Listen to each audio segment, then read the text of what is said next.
Եթերում ազատ լուրերի հիմնական թողարկումն է, ես Արա Աբրահամյանն եմ, բարի երեկո, օրվայրադարձությունները նախ համառոտ։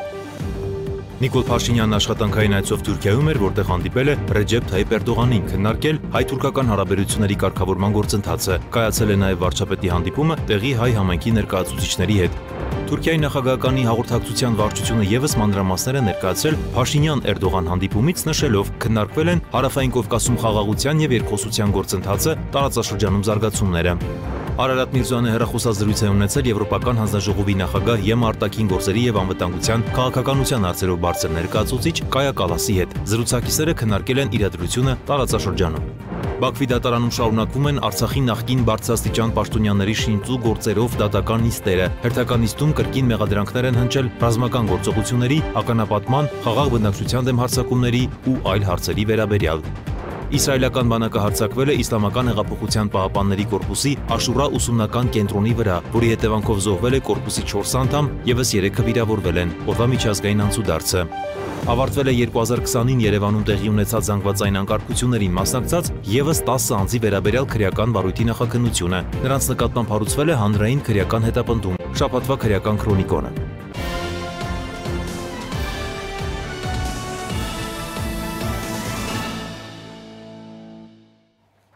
Նիկոլ Փաշինյանն աշխատանքային այցով Թուրքիայում էր, որտեղ հանդիպել է Ռեջեփ Թայիփ Էրդողանի հետ, քննարկել հայ-թուրքական հարաբերությունների կարգավորման գործընթացը, տարածաշրջանային անվտանգության, տնտեսության եւ տրանսպորտային հաղորդակցությունների վերականգնման հնարավորությունները։ Մտքեր են փոխանակվել նաև Հայաստան-Ադրբեջան խաղաղության գործընթացի, խաղաղության խաչմերուկ նախագծի վերաբերյալ։ Փաշինյանը հանդիպել է նաև տեղի հայ համայնքի ներկայացուցիչներին։ Մանրամասները տեսանյութում։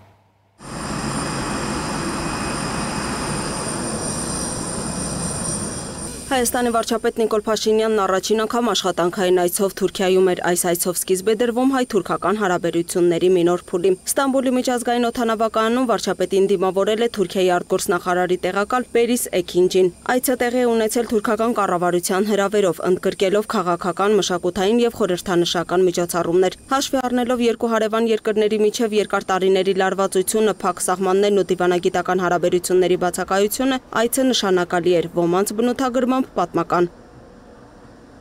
Ստամբուլի Դոլմաբահչե պալատում, որի ճարտարապետական աշխատանքներն իրականացրել են Կարապետ Բալյանը եւ նրա որդին Նիկողայոս Բալյանը, կայացել է Նիկոլ Փաշինյանի հանդիպումը Ռեջեփ Թայիփ Էրդողանի հետ։ Կողմերը քննարկել են հայ-թուրքական հարաբերությունների կարգավորման գործընթացը, տարածաշրջանային անվտանգության, տնտեսության եւ տրանսպորտային հաղորդակցությունների վերականգնման հնարավորությունները։ Մտքեր են փոխանակվել նաեւ Հայաստան-Ադրբեջան խաղաղության գործընթացի, Հայաստանի կառավարության խաղաղության խաչմերուկ նախագծի շուրջ։ Փաշինյանն ընդգծել է Հայաստանի հավատարմությունը տարածաշրջանում խաղաղության եւ կայունության ապահովման գործընթացին եւ շեշտել հարևանների հետ հարաբերությունների կարգավորման քաղաքականության շարունակականության իր հանձնառությունը։ Մենք եկել ենք Անկարա կամուրջներ կառուցելու, ոչ թե պատեր բարձրացնելու, սա կարևոր քայլ է մեր տարածաշրջանի կայունության եւ խաղաղության ուղղությամբ, ասել է Փաշինյանը։ Թուրքիայի նախագահ Էրդողանն էլ իր հերթին ընդգծել է, որ պատրաստ են անցյալի բեռը թողնել պատմաբաններին ու շարժվել դեպի ապագա։ Այսպիսով երկու երկրների ղեկավարները վերահաստատել են պատրաստակամությունը շարունակելու ուղիղ կապերն ու երկխոսությունը։ Հանդիպումից հետո Էրդողանը Փաշինյանին անձամբ է ուղեկցել մինչև ավտոմեքենան։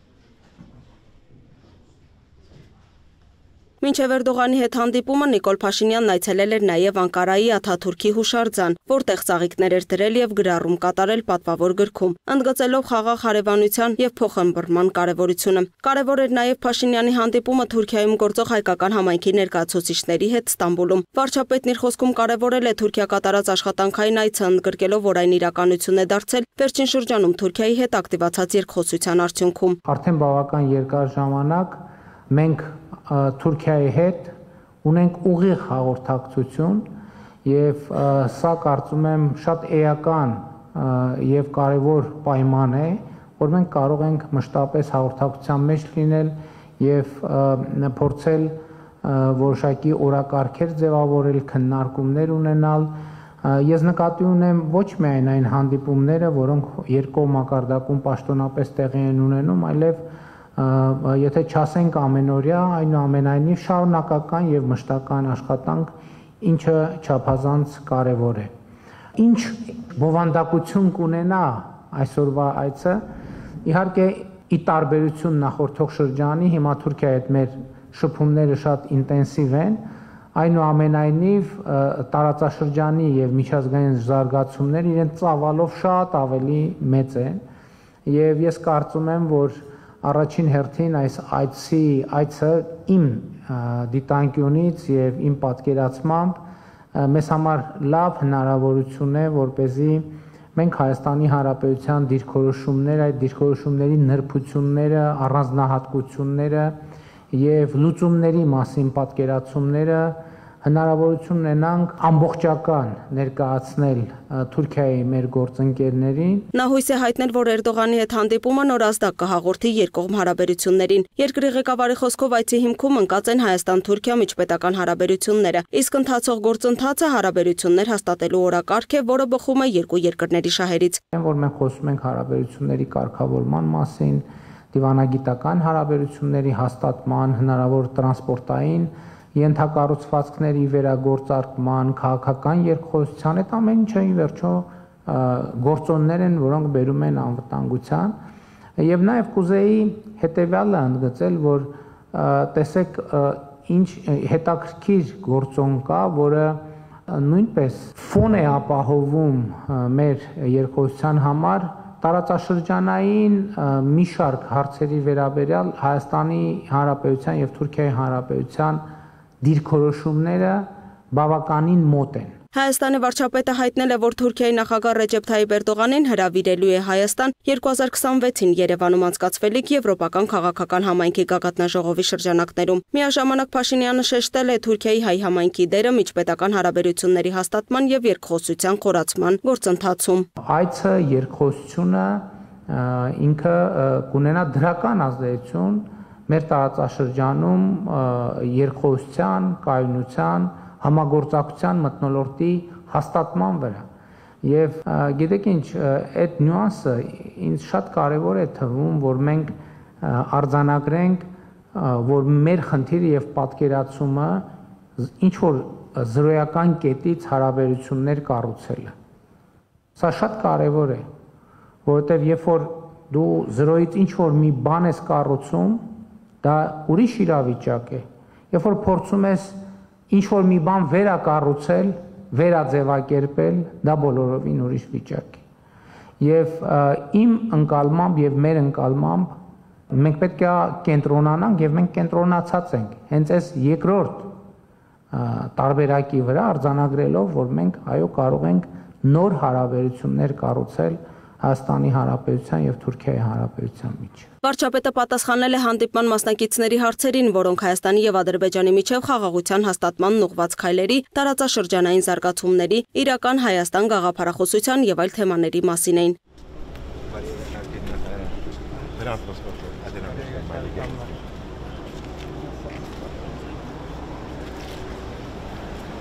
Փաշինյանն այցելել է նաև Սուրբ Աստվածածին Աթոռանիստ Մայր եկեղեցի։ Վարչապետին ուղեկցել են եկեղեցու խորհրդի ատենապետ Հրանտ Մասկաֆյանը, երկրորդ ատենապետ Մինաս Արսլանը, նաև եկեղեցունքից հայկական դպրոցի տնօրեն Քլոդիա Տեմիրը։ Վարչապետ Նիկոլ Փաշինյանը շրջել է եկեղեցուն մոմ վառել եւ ծանոթացել համայնքային կյանքի պայմաններին։ Նա եղել է նաև նախակրթարանում եւ հայկական դպրոցում, տեղում ծանոթանալով կրթական ծրագրերին եւ համայնքային նախաձեռնություններին, որից հետո էլ ծաղիկները խոնարել Կոմիտասի հուշարձանի մոտ։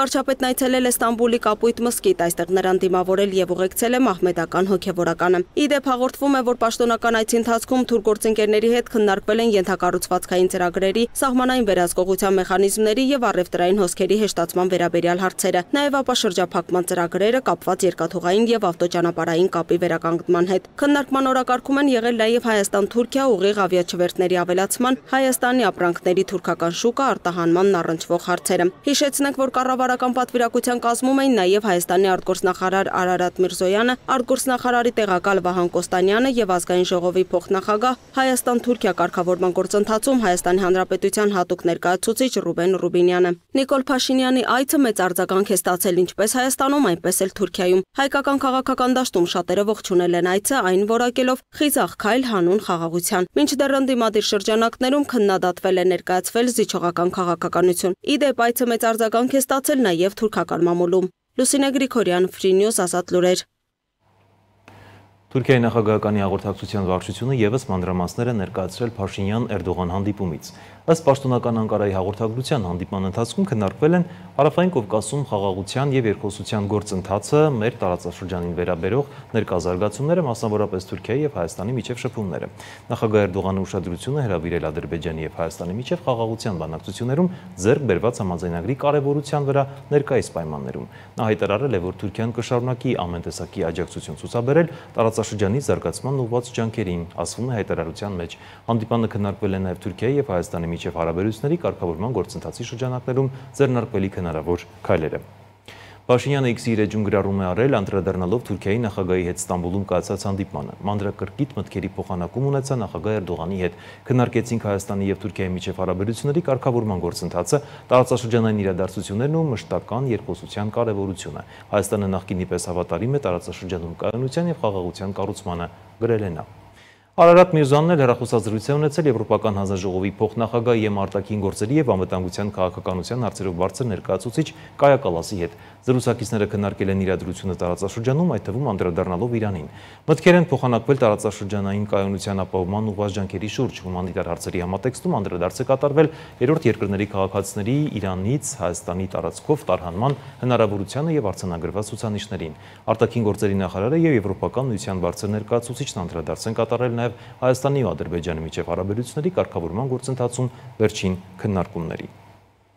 Հայաստանը պետք է սթափ գնահատի իր անվտանգության ապահովման հնարավորությունները, այդ թվում կոլեկտիվ ձևաչափով ՌԻԱ Նովոստի հետ զրույցում ասել է Ռուսաստանի Դաշնության ԱԳՆ փոխնախարար Ալեքսանդր Պանկինը։ Նա հաստատել է, որ Հայաստանի կողմից ՀԱՊԿ անդամավճարի չվճարման հարցը կարող է քննարկման դրվել 2025 թվականի դեկտեմբերի 31-ից հետո, սակայն դեռ պարզ չէ, թե ինչ ձևաչափով կամ ուղղությամբ կընթանա այդ քննարկումը։ Ավելի վաղ փոխնախարարը նշել էր, որ եթե Հայաստանը մինչև 2025 թվականի ավարտը չվճարի անդամավճարը, ՀԱՊԿ անդամ երկրները կարող են դիտարկել իրավիճակի զարգացման տարբեր սցենարներ։ Հայաստանը ավելի վաղ հայտարարել էր, որ սառեցնում է իր մասնակցությունը ՀԱՊԿ-ին։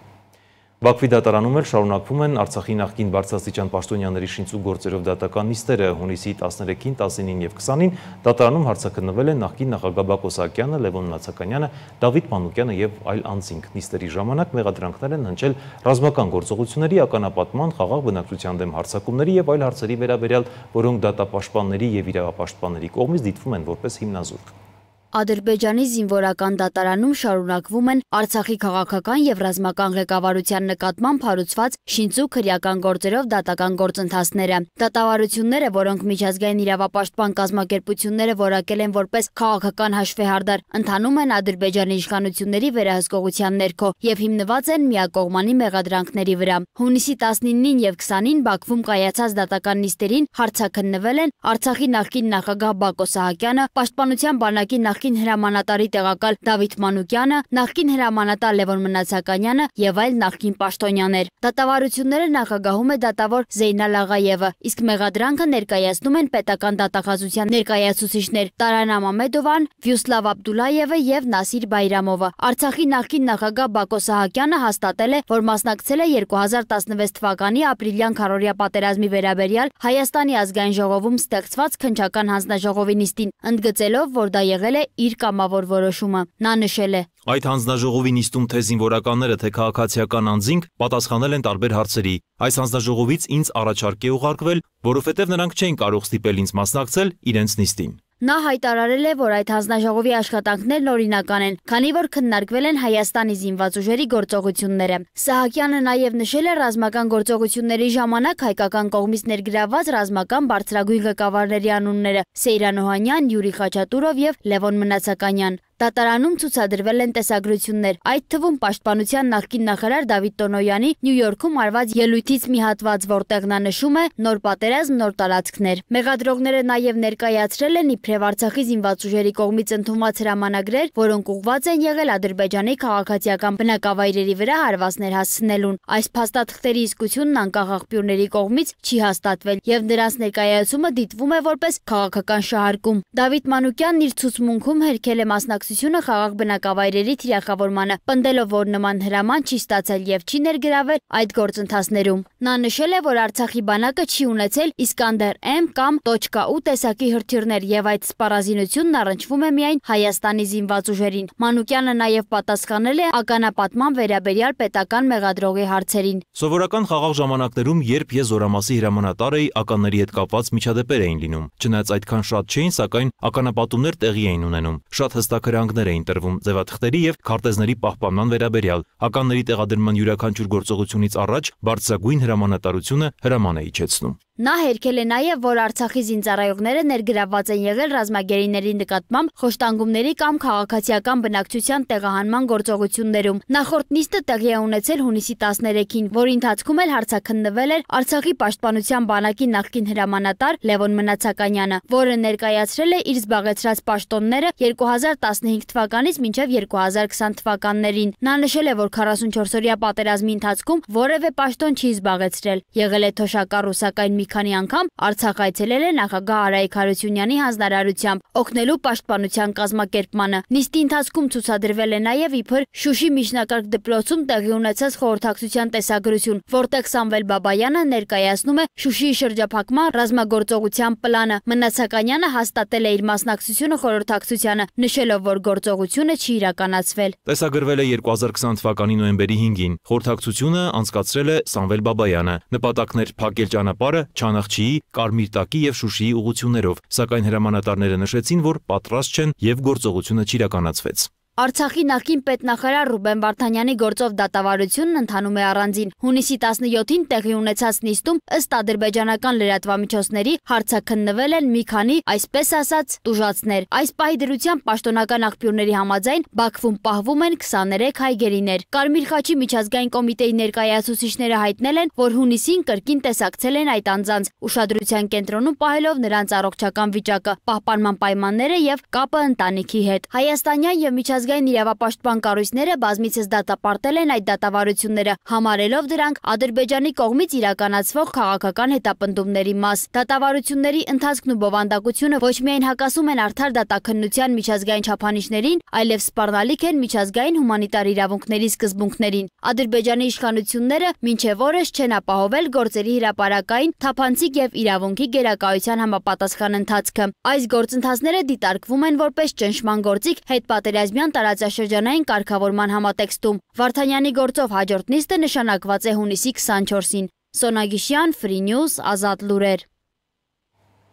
Թողարկման այս հատվածում էլ շաբաթվա կարևոր եւ ուշագրավ զարգացումները քննարկել եմ անվտանգային քաղաքականության հետազոտական կենտրոնի փորձագետ Ռոբերտ Ղևոնդյանի հետ։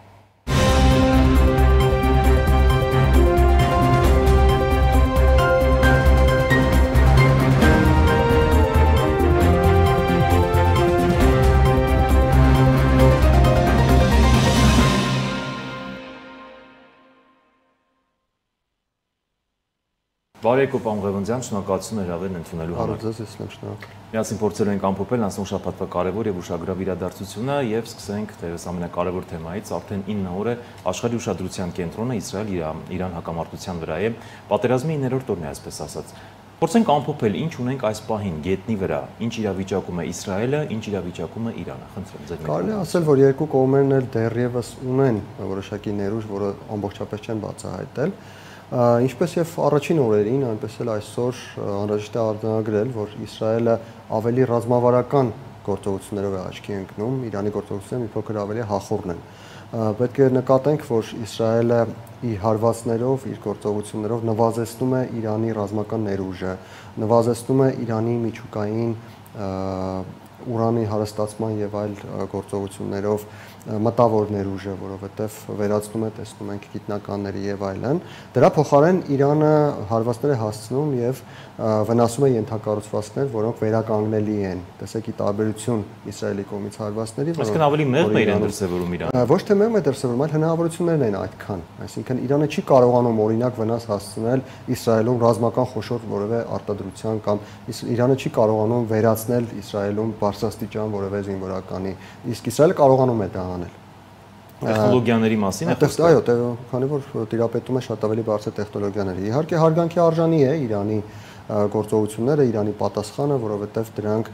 զուտ ռազմական առումով համարժեք են, այո, բայց ռազմավարական առումով համարժեք չեն։ Իսրայելը ավելի մեծ վնաս է կարողանում հասցնել Իրանին, քան Իրանն է կարողանում հասցնել Իսրայելին։ Եվ այս առումով պետք է նշել, որ Իրանի համար թերևս ավելի նախընտրելի կլիներ իրավիճակը հանգուցալուծել, համաձայնության գալ, քան Իսրայելի համար, եւ դա մենք տեսնում ենք իրականում։ Իսրայելը հանդես է գալիս ավելի կոշտ, Իսրայելը ավելի շատ է փորձում այնպես անել, որ հարցը չլուծվի, Իրանը ընդհակառակը ավելի կառուցողական է այս հակամարտությունում։ Եվ ես կցանկանայի նաև Հայաստանի մասին խոսել այստեղ։ Հայաստանի համար եւս լավ կլիներ, որպեսզի իրավիճակը ինչքան հնարավոր է շուտ հանգուցալուծվեր, քանի որ տարածաշրջանում անկայունությունը ակնհայտորեն սպառնալիք է Հայաստանի Հանրապետության անվտանգությանը, եւ Հայաստանի համար դեռևս այս փուլում ամենալավը կլիներ չեզոք դիրքավորում ունենալ, ոչ թե այն պատճառով, որ Իրանը մեր բարեկամը չէ, իսկապես մեզ բարեկամ երկիր է Իրանը, ոչ թե այն պատճառով, որ Իսրայելը Ադրբեջանի գործընկերն է եւ մենք գիտենք, որ Իսրայելը որոշակի դերակատարություն է, այլ այն պատճառով, որ Իրանի եւ մյուս կողմի միջև փոխհարաբերություններում Իսրայելը չէ գլխավորը, Իսրայելը չէ կարևորը։ Մենք տեսնում ենք, որ Իսրայելի թիկունքին կանգնած են պետություններ, ում հետ ակնհայտորեն Հայաստանը հիմա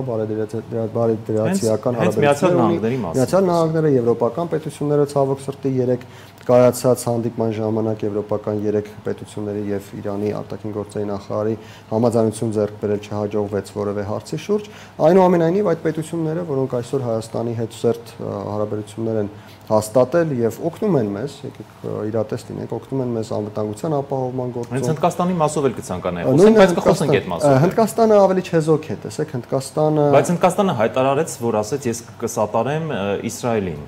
Այն դեպքում, երբ որ Պակիստանը ասեց, որ ես Իրանի կողմնակից եմ։ Տեսեք, այո, եթե Պակիստանը ընդհանուր միայն շահերի մասին է խոսքը, ոչ մի դիվանագիտություն։ Թեև Հնդկաստանը համեմատաբար ավելի չեզոք է, ի տարբերություն մյուս պետությունների, քանի որ Հնդկաստանը նաև իր նույն հայտարարության մեջ նշեց նաև, որ Իրանը եւս բարեկամական պետություն է իրենց համար, բայց եթե Պակիստանը ներգրավի, բնականաբար մենք կսատարենք Իսրայելին։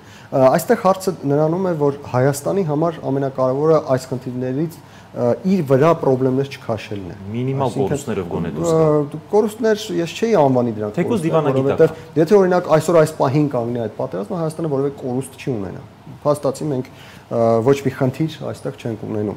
բայց կարող են ունենալ կորուստներ, եթե օրինակ չեզոքությունը փորձեն խախտել, եթե օրինակ իհարկե առաջին հայտարարությունը ակնհայտորեն դատապարտել է Իսրայելին մի փոքր իմ կարծիքով շտապողականություններ, բայց հետագայում Հայաստանը որևէ բան չի անում եւ ես կարծում եմ ամենաճիշտ դիրքավորումն է Իրանի ժողովրդի համար հնարավորություններ ստեղծել, խնդրեմ, եթե Իսրայելում հрьяաներ կլինեն, ովքեր կցանկանան պատերազմից խուսափելու համար Հայաստան գալ նույն տրամաբանությամբ խնդրեմ, բայց պետություններին օգնություն առաջարկել կամ մասնակցել, միջամտել կամ հայտարարություններով հանդես գալ, ես կարծում եմ չարժե։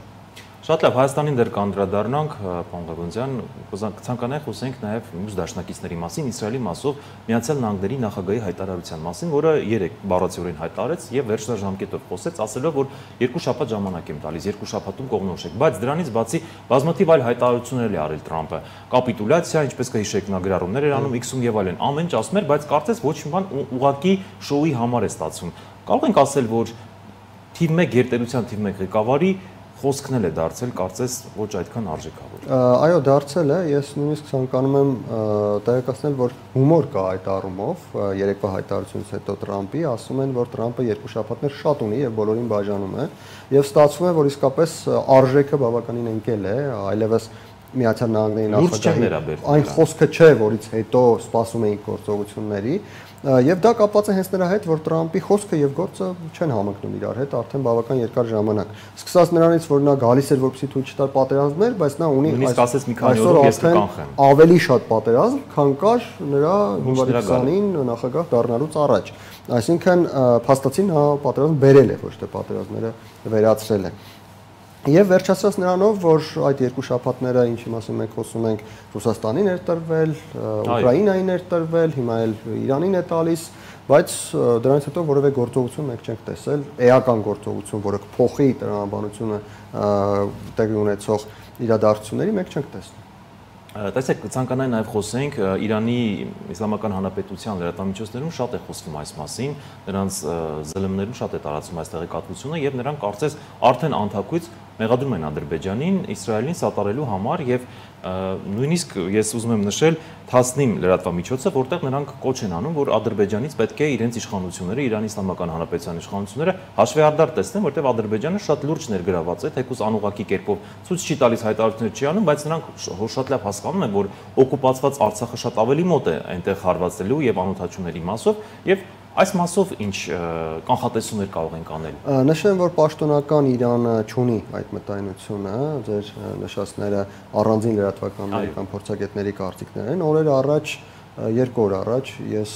մասնակցում էի Իրանի դեսպանատանը, Իրանի դեսպանի կողմից հրավիրված հանդիպմանը, որի ժամանակ նա ներկայացնում էր իրավիճակը եւ մեր գործընկերների կողմից հարց հնչեց, արդյոք ինչպես են վերաբերում Իրանում Ադրբեջանի մասնակցությանը, Իրանի դեսպանը հիմնականում խուսափողական պատասխաններ տվեց եւ նա նշեց, որ մենք դեռևս չենք տեսել կոնկրետ գործողություն Ադրբեջանի կողմից, Ադրբեջանը բացարձակ չեզոք է, ի տարբերություն Հայաստանի արտգործնախարարության, իրենց արտաքին գործերի նախարարությունը բացարձակ չեզոք հայտարարություններ արել եւ ըստ այդմ կարծես թե Իրանում Ադրբեջանի հետ կապված որևէ մտայնություն, որևէ մտավախություն գոնե այս պահին չունեն, թեև ես չեմ կարծում Գուցե պաշտոնական մասում ցույց չեն տալիս։ Այո, ես չեմ բացառում, հենց դրան ուզում անդրադառնալ, չեմ բացառում, որ կան գործընթացներ, որոնք գնում են լատենտ, որոնց վերաբերյալ այս պահին մենք չենք կարող տեղեկություններ ստանալ, բայց Իրանի պես պետությունը դժվար թե հաշվի չառնի, որ թիկունքում կա մի պետություն, որից հարված կարելի է սպասել։ Խոսքը նրա մասին էր նաև, որ միթե Իրանը չէր հասկանում այն ժամանակ, երբ 44 օրյա պատերազմն էր, որ հետագայում դա իրենց դեմ է աշխատելու եւ այդպես էլ կարծես ստացվեց։ Այդ կանխատեսումը նրանք չունեին արդյոք։ Ես կարծում եմ Իրանում ունեցել են կանխատեսում եւ Իրանը չէր ցանկանա, որպեսզի պատերազմի արդյունքները լինեին այսպեսին, բայց Իրանը հնարավորություններ չուներ այդ ժամանակ այդ պատերազմի վրա այնպես ազդելու, որպեսզի իրադարձությունները այսպես չզարգանան։ Քանի որ կհիշեք, երբ որ Ադրբեջանի տարածքից նաև հարվածեցին ուղղաթիռը նախագահի եւ նա մահացավ, 30 տարի առաջ երբ Հայաստանի վերահսկողությամբ էր նման բաներ տեղի չէր ունենում։ Դա հասկանալի է, այո։ Ինչևէ, նաև շատ կարևոր այս շաբաթվա ընթացքում մի ինֆորմացիոն տեղեկատվություն տարածվեց, որին կուզենամ անդրադառնամ եւ ձեր կարծիքը լսեմ։ Իսրայելի բանակը 2 անգամ հրապարակեց իրանական հրթիռների գործողության շարավղի քարտեզ, որտեղ Արցախը եւ Նախիջևանը հայկական էր։ Որքան էլ իրենք խառնված են, որքան էլ իրենք հողբոհի մեջ են, բայց երկրորդ անգամ նույն տեսքով այդ քարտեզը հրապարակելը կարծես ինչ-որ մեսիջ էր մեջ պարունակում։ Հատկապես այդ ժամանակ նման քարտեզներ անվանումները շատ նուրբ քաղաքական թեմաներ են։ Իսրայելը ինչ էր սանով ուզում ցույց տալ։ Ես կարծում եմ դա կապված է Իսրայելա-ադրբեջանական հարաբերությունների հետ։ Ակնհայտ է, ինչպես ես նշեցի, որ Ադրբեջանը իրեն չի դրսևորում որպես այնպիսի դաշնակից, որը պարտքեր ունի, եւ հաստատի Ադրբեջանը պարտքեր ունի Իսրայելի նկատմամբ, եւ Իսրայելում դա միանշանակ չեն ընդունում։ Նույն կերպ է օրինակ Ադրբեջանը հարաբերվում այսօր Ռուսաստանի հետ, ի տարբերություն Իսրայելի, Ռուսաստանը կարծես թե խրված լինելով Ուկրաինայում չի կարողանում շատ մեծ իր վրթովմունքն արտահայտել, բայց Իսրայելը, այսպես ասենք, ամենակիչը խրված չէ Իրանում։ Իսրայելը ընդհակառակը այս պահին փորձում է ավելի ընդլայնել իր գործողությունների ճակատը եւ կարող է նաեւ այդ ընթացքում կշտամբել իր դաշնակցին նրա համար, որ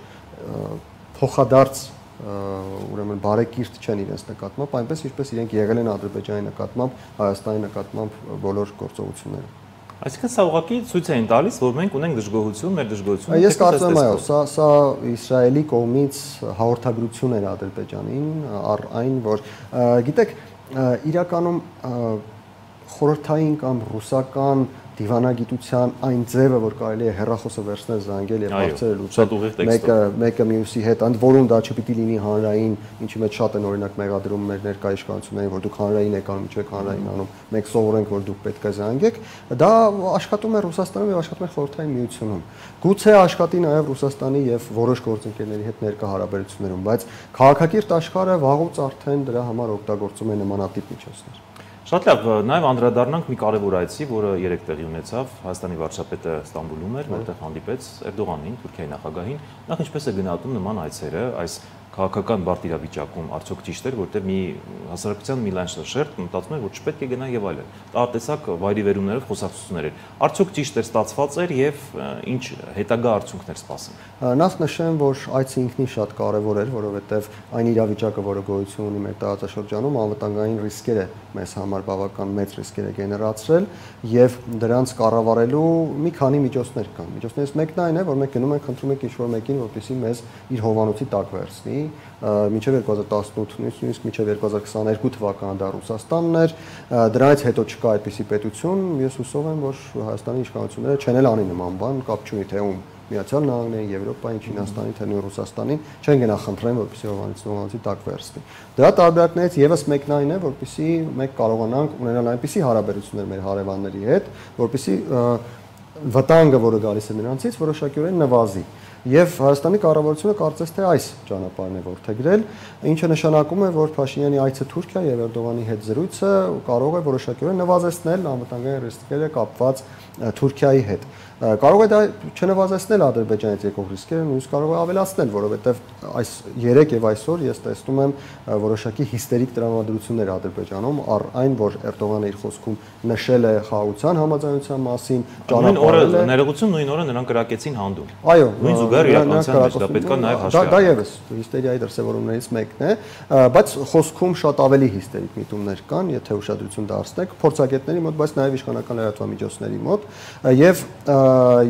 կշռելով այսպես այս երկու իրավիճակները Թուրքիայից եկող վտանգների նվազեցումը եւ Ադրբեջանից հնարավոր վտանգների ավելացումը, ես կարծում եմ միանշանակ է, որ Թուրքիայից եկող վտանգների նվազեցման կշիռը ավելի մեծ է, այսինքն գնալ Թուրքիա նշանակում է, որ ընդհանուր անվտանգային ռիսկերը մի փոքր նվազում են, ինչը շատ կարեւոր է։ Ինչպես ասացի, այցի մասին այսքանը, բայց կոնկրետ բաղադրիչների մասին իհարկե շատ կարեւոր է մեզ համար, որ Էրդողանը նշեց հենց խաղաղության համաձայնագրի մասին, իր խոսքում նշեց խաղաղության համաձայնագրի մասին եւ կարեւորեց դա եւ դա ցույց է տալիս, որ ինչքան էլ որ մենք խոսում ենք թուրք-ադրբեջանական միասնության մասին Հայաստանի վերաբերող հարցերում, բայց կան առանձին բաղադրիչներ, որտեղ Թուրքիայի մոտեցումները մի փոքր տարբերվում են Ադրբեջանի մոտեցումներից։ Նման բաղադրիչներից մեկը հենց խաղաղության համաձայնագիրն է, օրինակ Թուրքիան ըստ ամենայնի ցանկանար, որպեսզի այդ համաձայնագիրը ինչքան հնարավոր շուտ կնքվեր, բացվեին ճանապարհները, բացվեր տարածաշրջանը եւ Թուրքիան կարողանար օգուտներ քաղել։ Բացի այդ, կան նաեւ այլ բաղադրիչներ եւս, օրինակ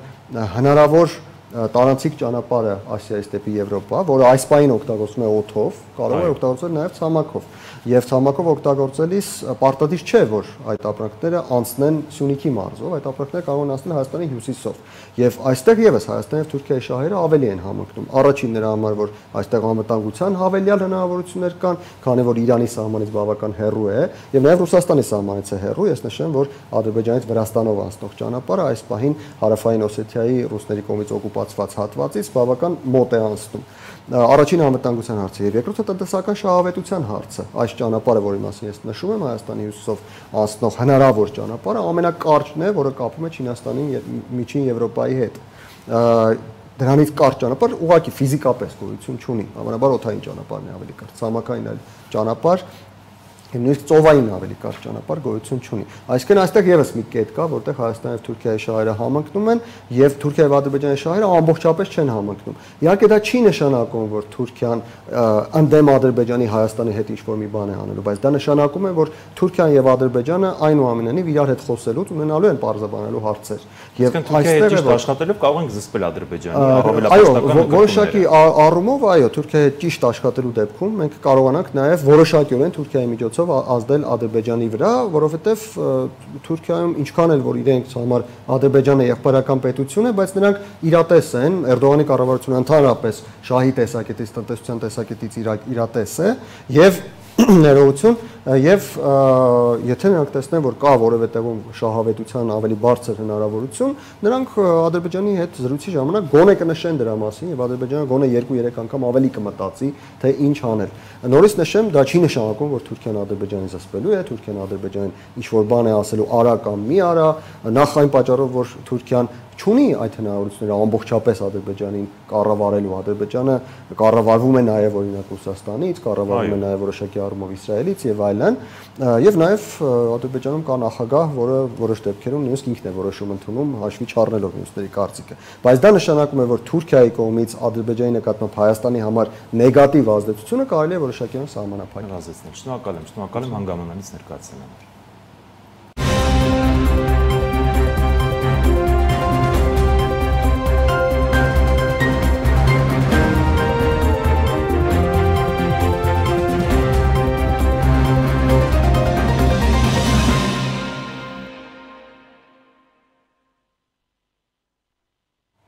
Շարունակում ենք թողարկումը ռուսական զինված ուժերի հարվածների հետևանքով Ուկրաինայի Դնեպրոպետրովսկի մարզում վնասվել են էլեկտրահաղորդման գծեր, գազատար, նաև մասնավոր տներ։ Պոլտավայի մարզի Կրեմենչուկ քաղաքը ևս հարձակման է ենթարկվել նախնական տվյալներով Կինժալ եւ Իսկանդեր հրթիռներով։ Հետևանքների մասին չի հաղորդվում։ Պայթյուններ են լսվել նաև Օդեսայում։ Ռուսաստանի պաշտպանության նախարարությունն էլ հայտնել է ուկրաինական 5 անօդաչու խոցելու մասին։ Ռուսական ուժերը ակտիվ մարտական գործողություններ են անցկացնում Սումիի մարզի գրեթե 10 բնակավայրերում եւ առաջ են շարժվում ռազմաճակատի տարբեր հատվածներում։ Ավելի վաղ Ռուսաստանի Դաշնության նախագահ Վլադիմիր Պուտինը նշել էր, իրենց առջև դրված չէ Սումին գրավելու խնդիր, սակայն դա չի բացառվում։ Ուկրաինայի արտաքին գործերի նախարարն էլ այդ հայտարարությունը անվանել է անհարգալից վերաբերմունք խաղաղության հասնելու Վաշինգտոնի ջանքերի նկատմամբ։ Իսրայելական բանակը հարձակվել է Իսլամական հեղափոխության պահապանների կորպուսի Աշուրա ուսումնական կենտրոնի վրա, որի հետևանքով զոհվել է կորպուսի 4 անդամ, ևս 3-ը վիրավորվել։ Միջազգային նորությունները տեսաշարով։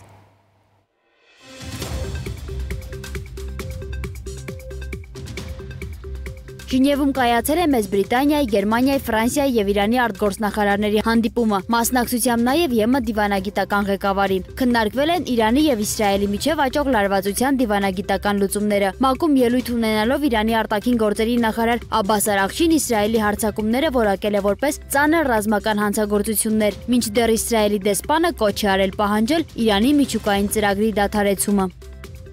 Իրանի արտաքին գործերի նախարար Աբբաս Արաղչին հայտնել է, որ Թեհրանը պատրաստ է շարունակել բանակցությունները Մեծ Բրիտանիայի, Գերմանիայի, Ֆրանսիայի եւ Եվրամիության մյուս երկրների հետ, նաեւ եվրոպական եռյակի ձևաչափով նոր հանդիպման հնարավորությամբ։ Միաժամանակ նա ընդգծել է, որ բանակցություններ չի վարի, քանի դեռ Իսրայելի հարձակումները շարունակվում են։ Արաղչին հայտնել է նաեւ, որ Ամերիկայի Միացյալ Նահանգների քայլերը կարող են քողարկված հարձակման նախապատրաստություն լինել, ինչից Վաշինգտոնի հանդեպ վստահությունն այժմ խաթարված է։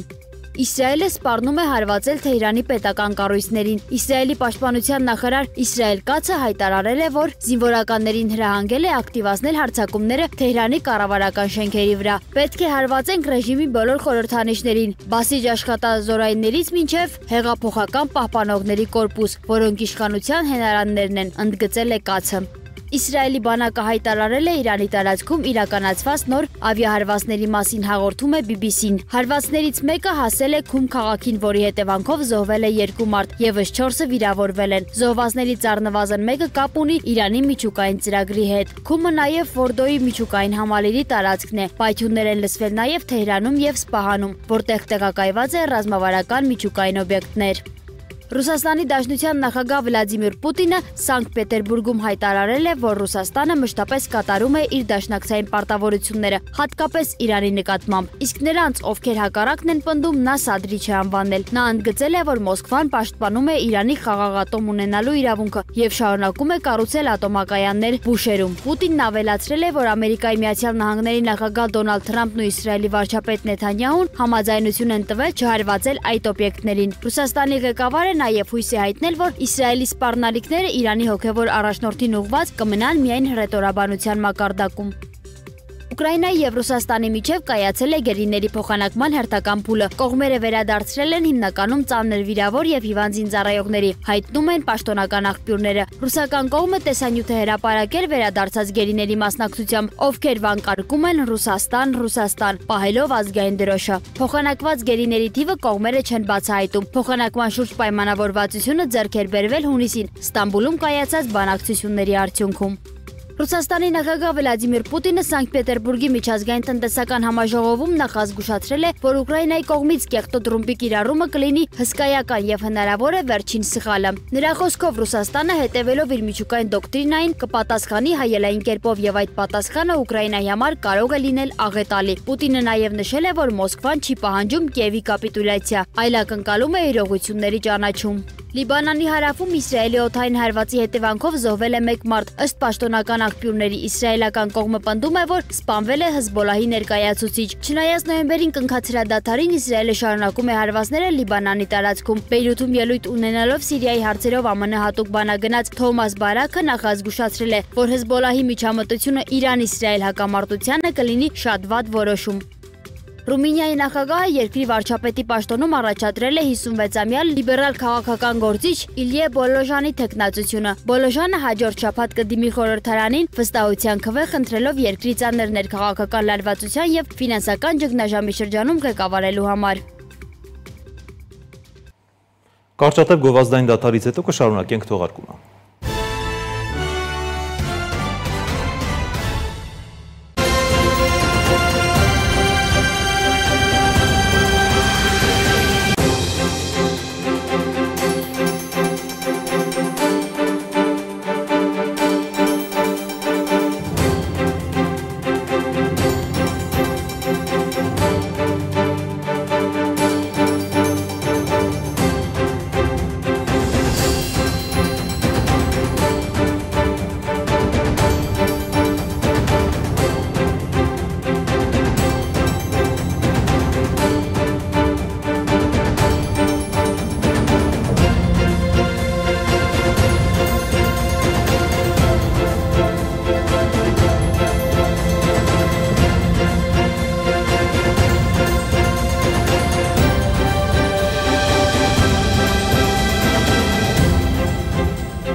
Ավարտվել է 2020-ին Երևանում տեղի ունեցած զանգվածային անկարգություններին մասնակցած ևս 10 անձի վերաբերյալ քրեական վարույթի նախաքննությունը։ Նրանց նկատմամբ հարուցվել է հանրային քրեական հետապնդում։ Քրեական վարույթը մեղադրական եզրակացությամբ ուղարկվել է հսկող դատախազին, այն հաստատելու ևս տեղյության քննության առնելու համար դատարան ուղարկելու միջնորդությամբ։ Այլ անձանց վերաբերյալ քրեական վարույթի նախաքննությունը շարունակվում է։ Շաբաթվա քրեական քրոնիկոնը։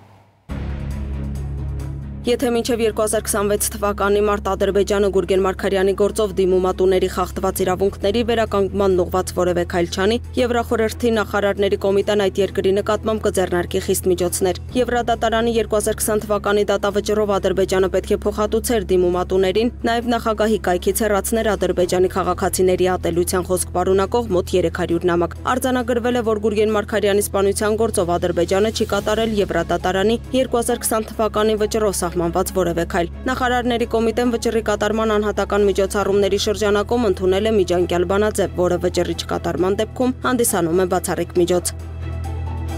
Ռուսաստանցի գործարար Տաշիր խմբի ընկերությունների նախագահ Սամվել Կարապետյանի պաշտպանությունը բողոք է ներկայացրել առաջին ատյանի դատարանի որոշման Կարապետյանի ձերբակալության դեմ։ Ըստ քննչական կոմիտեի Սամվել Կարապետյանը զանգվածային լրատվության միջոցներով հարցազրույց տալու ընթացքում հնչեցրել է իշխանությունը զավթելուն Հայաստանի սահմանադրությամբ չնախատեսված եղանակով Հայաստանի կառավարության լիազորություններին տիրանալուն ուղղված հրապարակային կոչ։ Սամվել Կարապետյանը հայց է ներկայացրել Ֆրանսիայի դեմ Տաշիր խմբի սեփականատերը միջազգային արբիտրաժային վեճ է սկսել կապված կապ Մարտենիում իր 120 միլիոն եվրո արժողությամբ առանձնատան սառեցման հետ։ Ֆրանսիան պնդում է, որ առանձնատան իրական շահառուն Գազպրոմ նեֆթն է։ Ֆրանսիական դատարանը 2024-ին սառեցրել էր գույքի սեփականության իրավունքը, պատճառաբանելով, որ այն դուրս չի եկել ռուսական ընկերության վերահսկողությունից։ Վերաքննիչ քրեական դատարանն անփոփոխ թողեց Արցախի պաշտպանության բանակի նախկին հրամանատար Ջալալ Հարությունյանի վճիռը 5.5 տարվա ազատազրկումը։ Հարությունյանը մեղադրվում է Ցորի D20 դիվիզիոնի գործով անփույթ վերաբերմունքի համար։ Ըստ քրեական գործի 2020 թվականի հոկտեմբերի 12-ին հակառակորդի հարձակման ժամանակ նա հրետանավորներին ասել է, որ մոտեցողները յուրայիններ են։ Արդյունքում Ֆիզուլիի մոտ գտնվող Ջուվարլու գյուղում 20 զինծառայող է սպանվել հրետանու պետ Նորայր Հայրապետյանն էլ մինչև օրս անհետ կորած է համարվում։ Պաշտպանական կողմը չի ընդունում դատարանի վճիռը։ Սուրենավանի մանկապարտեզի մասնաշենքը վերադարձվել է համայնքին։ Սուրենավանի նախկին համայնքապետը 22 միլիոն դրամ արժողությամբ գյուղի միակ մանկապարտեզը ձևական աճուրդով օտարել է խնամուն 3 միլիոն դրամով։ Ավականին բավարարել է դատախազության միջնորդագիրը։ Սեփականատերը մասնաշենքը նվիրատվությամբ փոխանցել է Սուրենավան համայնքին։ Գյումրու երեխաների տանը հայտնաբերվել է մեկամյա տղայի մարմին։ Ոստիկաններին ՊՈԱԿ-ի տնօրենը հայտնել է, որ երեխային մահացած հայտնաբերել են աշխատակիցները։ Արտառոց դեպքի Երևանում 17-ամյա տղայից պահանջել են 80,000 դրամ փոխանցել, որպեսզի նոր հաշվեհամար բացեն եւ որպես զոհվածի ընտանիքի անդամ հետ վերադարձնեն $4,000։ Այսքանը ցտեսություն։